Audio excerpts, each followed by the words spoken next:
Yeah, it's when you're dealing with when you're dealing with a piece of theatrical art as opposed to documentary. In documentary, you tend to want to kind of focus the camera on the person and interview them. But in one particular case, I think there's a demonstration of exactly the art of where theater differs from documentary. I was interviewing a woman who was there with her husband, and she was a remarkably plucky individual. And there was really nothing of dramatic potential in her. She was just one of those kinds of brave women who just was taking it in stride.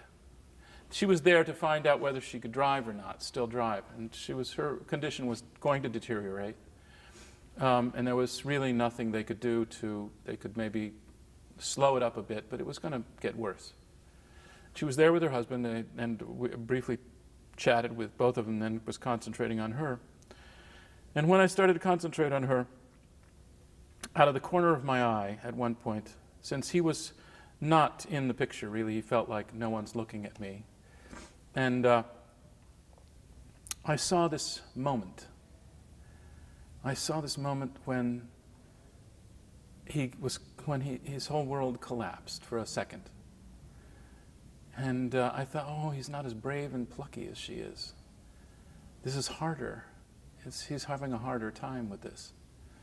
And he was putting a brave face on, but it was just this moment of just seeing him just collapse a little bit into a kind of grief for the life that he had thought they would be having, and very athletic couple, and they were going to spend years doing athletic things together, and now things were going to be tough.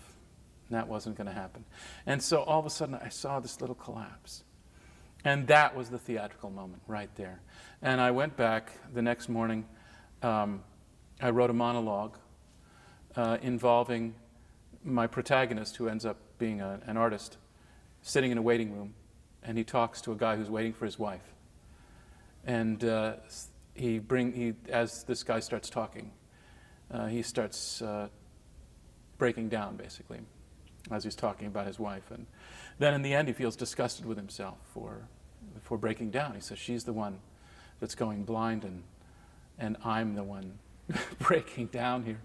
And then he ends with this little homily about women being stronger than men. And it's I made him a very macho guy. I made him as kind of worker, as kind of rough, a little bit rough.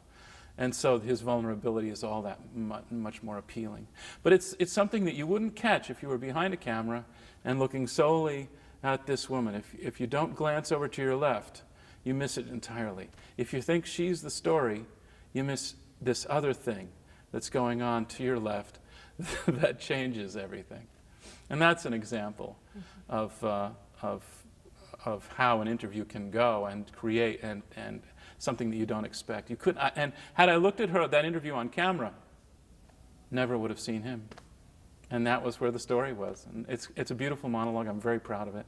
I can't wait to see it act.